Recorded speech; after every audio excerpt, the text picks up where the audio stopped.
السلام علیکم، امید ہے آپ سب خیریت سے ہوں گے۔ تو جیسے کہ آپ لوگوں کو میں نے اپنی پچھلی ویڈیو میں ارطغرل غازی کی ریئل ہسٹری بتائی تھی، بالکل اسی طرح آج میں آپ لوگوں کو ارطغرل غازی کے بیٹے عثمان خان کی ریئل ہسٹری بتانے والی ہوں۔ عثمان غازی پر کرولوس عثمان کے نام سے آج کل ایک ڈرامہ بھی چل رہا ہے، جو کہ یقیناً آپ سب نے ضرور دیکھا ہوگا۔ تو پھر چلیے ٹائم نہ ویسٹ کرتے ہوئے اپنی ویڈیو کو شروع کرتے ہیں۔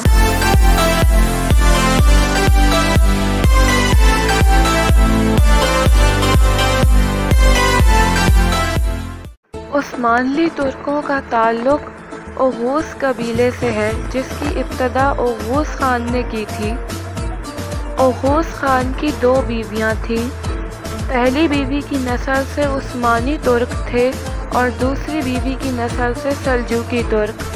پہلی بیوی کی خاص علامت شاہین مقرر ہوئی، جو کہ ان کے جھنڈوں پر بنی ہوتی تھی، اور دوسری بیوی کی اولاد کی نشانی 3 چڑیاں مقرر ہوئیں۔ پہلی بیوی کی اولاد میں جو کائی خان تھا، جس کے نام پر کائی قبیلہ ہے، اس کا نشان 3 تیروں کے درمیان میں ایک کمان تھی۔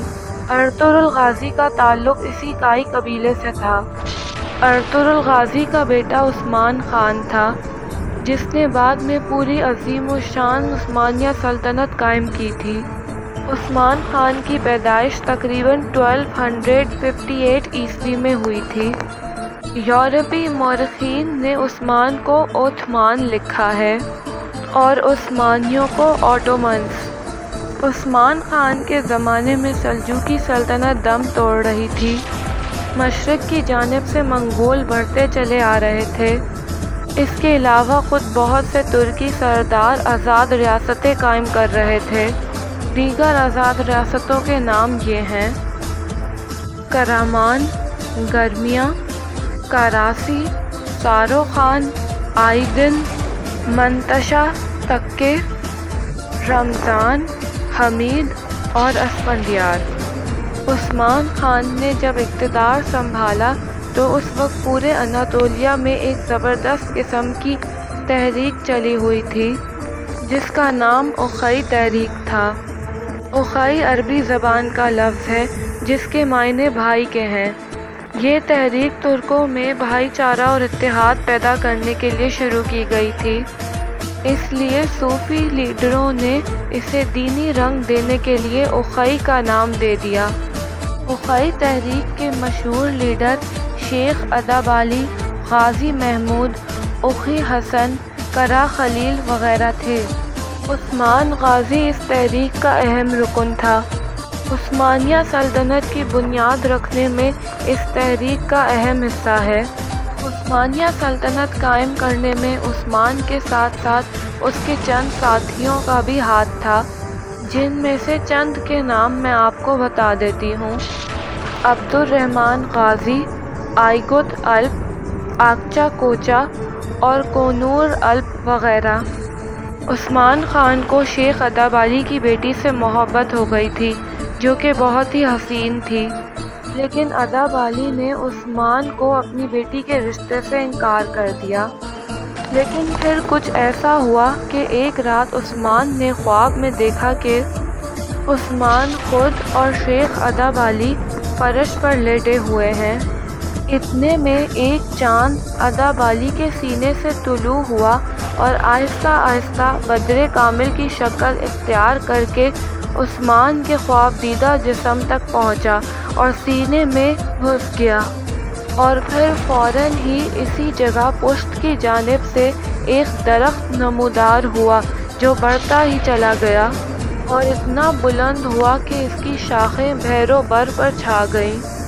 درخت کی جڑ سے نکل کر 4 بڑے دریا، جن میں دجلہ، فرات، نیل اور ڈینوب بہہ رہے تھے، اور اس کے پتوں کا سایہ 4 بڑے پہاڑوں کوہ بلقان، کوہ طور، کوہ اٹلس اور کوہ کاف تک پھیلا ہوا تھا۔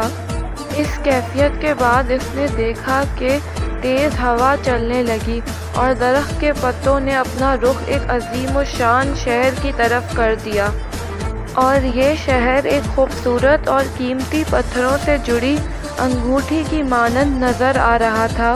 عثمان نے اس انگوٹھی کو پہننا چاہا کہ فوراً ہی اس کی آنکھ کھل گئی۔ عثمان نے جا کے اپنا یہ خواب شیخ ادابالی سے بیان کیا۔ ادابالی کو عثمان کے اس خواب سے یہ یقین ہو گیا کہ عثمان کا اور اس کی نسل کا مستقبل شاندار ہے۔ اس لیے ادابالی نے عثمان کے اس خواب کے بعد اس سے اپنی بیٹی کے رشتے کی رضامندی ظاہر کر دی۔ 1288 عیسوی میں عثمان کے ہاں ایک لڑکا اور خان پیدا ہوا۔ اسی سال ارطغرل نے عثمان کو قبیلے کا سردار بنا دیا اور پھر ارطغرل کی وفات بھی اسی سال ہوئی۔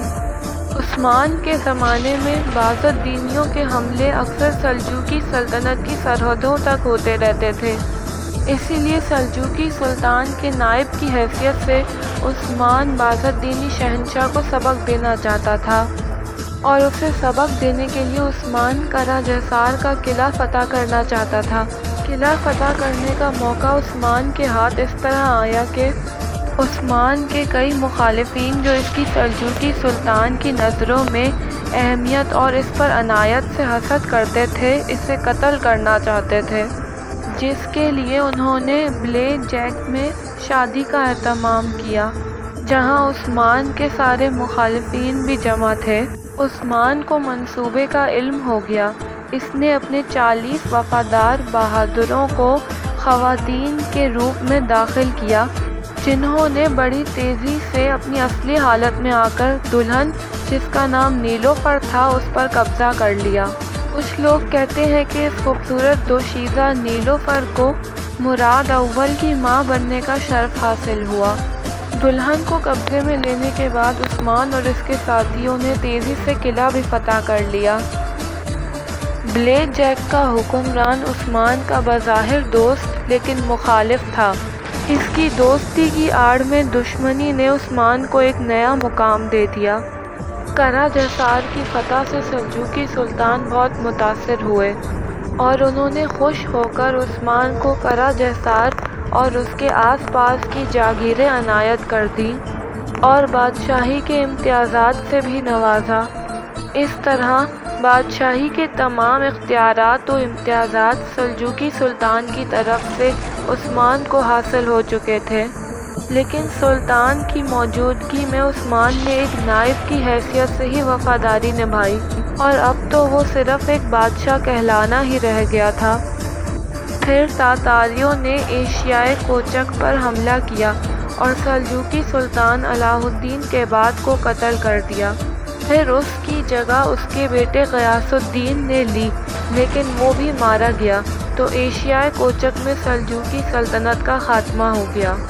جب سلجوقی سلطنت کا خاتمہ ہو گیا تو امرا اور فوج نے عثمان کو بادشاہ تسلیم کر لیا، کیونکہ وہ بادشاہ کے بہت قریب تھا اور اس کا فرما بردار نائب تھا۔ اس کے بعد عثمان نے ایک کے بعد ایک تیزی سے فتوحات کی، اور اب عثمان بروسا کو فتح کرنا چاہتا تھا، جو ایشیائے کوچک میں باستینی سلطنت کا اہم شہر تھا۔ ایک عرصے تک عثمانی فوجیں بروسا پر قبضہ کرنے کی کوششیں کرتی رہیں، اور اب عثمان کی بیماری نے اسے میدان جنگ میں ٹھہرنے کا موقع نہیں دیا۔ اب عثمان کی فوجیں اور خان کی سرگردگی میں تھیں، اور پھر 1326 عیسوی میں عثمانی فوجوں نے بروسا فتح کر لیا۔ عثمان کی زندگی کے آخری دن تھے۔ وہ بروسا کی فتح کی خبر سن کر بہت خوش ہوا۔ اس نے بروسا جانے کا ارادہ کیا اور وصیت کی کہ اگر میں راستے میں فوت ہو جاؤں تو مجھے بروسا میں ہی دفن کر دینا، اور پھر راستے میں ہی 1326 عیسوی میں عثمان کا انتقال ہو گیا اور اسے بروسا میں ہی دفن کیا گیا۔ عثمان رحم دل اور مہمان نواز تھا۔ وہ عدل و انصاف پسند کرتا تھا۔ وہ دشمن کے مقابلے کم ہمتی کو بزدلی سمجھتا تھا، جس کی مثال اس کے ضعیف چچا دندار کی ہے۔ جب انہوں نے یونانیوں کے خلاف پیش قدمی کی مخالفت کی عثمان نے محسوس کر لیا کہ اس کی حکومت میں اس کا دشمن ہے، اسی لیے اس نے انہیں تیر مار کر ہلاک کر دیا۔ عثمان کو دولت جمع کرنے کا بالکل خیال نہیں تھا، اس لیے اس نے ساری زندگی مال غنیمت غربا میں تقسیم کیا۔ اس کی زندگی نہایت ہی سادہ تھی، اس لیے اس کے مرنے کے بعد چند معمولی چیزوں اور جانوروں کے علاوہ کچھ بھی دستیاب نہ ہوا۔ اس کی ذاتی ملکیت میں صرف اس کی ذرہ اور تلوار تھی، اور یہی تلوار ہر عثمانی سلطان کی تخت نشینی کے وقت اس کی کمر سے باندھی جاتی تھی۔ یہ ساری معلومات میں نے آپ لوگوں کو 2 کتابوں سے بتائی ہیں، جن میں سے ایک یہ ہے اور دوسری یہ ہے۔ امید ہے آپ لوگوں کو یہ ویڈیو پسند آئی ہوگی، اور اگر پسند آئی ہے تو ویڈیو کو لائک کر دیں اور چینل کو سبسکرائب کر دیں۔